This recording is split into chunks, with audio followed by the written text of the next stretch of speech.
Hi guys, this is Doc coming to you from the front yard of Chez Doc, House of Doc here. Uh, if you've been reading about Beethoven in your book or through the online resources that are available, you probably realize by now he's a complicated person. He has a very complicated life.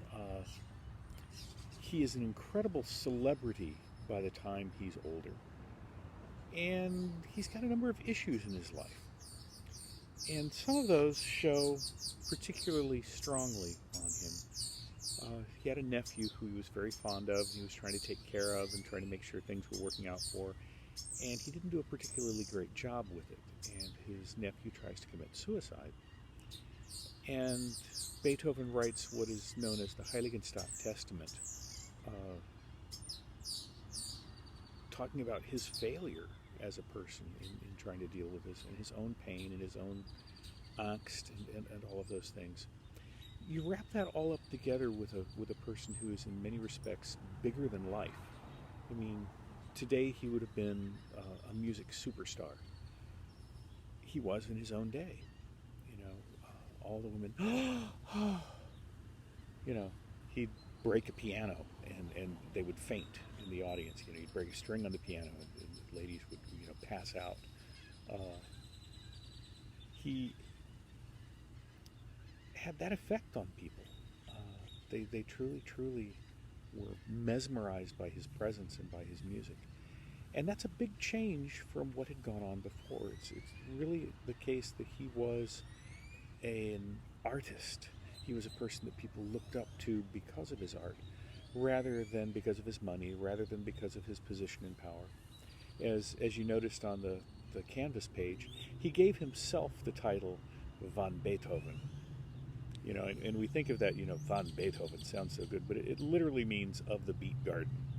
So Ludwig of the beet garden, uh, kind of a little thumb in his nose at the aristocrats in his day, which is something that he did on a regular basis. He was not impressed with titles.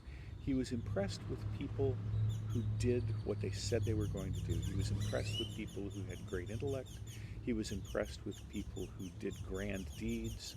He was absolutely fascinated and floored by Napoleon, who rose from the ranks and became the leader of France until Napoleon decided to crown himself emperor. And at that point, Beethoven scratched out Bonaparte, which he had written for the Third Symphony, and retitled it Eroica, or Heroic.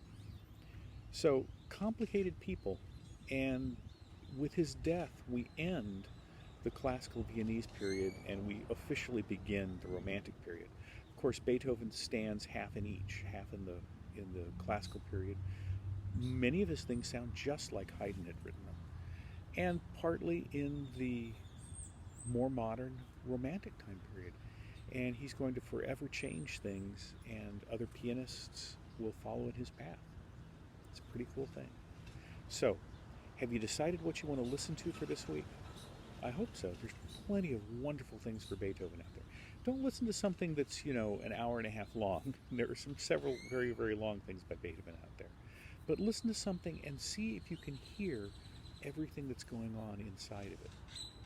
If you love piano, the Moonlight Sonata is absolutely fabulous. The Pathétique is absolutely fabulous. By the way, Beethoven never gave them those names. Beethoven just numbered them as he was done with them. But his publicist was smart and said, if I give this a cute title, it'll sell more. And so they sold lots more because it was titled that way. How did they sell it back in the old days? Hey, they didn't sell it as recordings like we would do today. They sold it as sheet music. A lot of Beethoven's music was way too hard for the average person to play. So a lot of his things didn't get played until much, much later. Give a listen, have some fun, and I hope you're having a great day. By the way, drop me a line. Let me know you're alive and well and things are going well, and we look forward to seeing what you have to tell us by Friday. Bye-bye.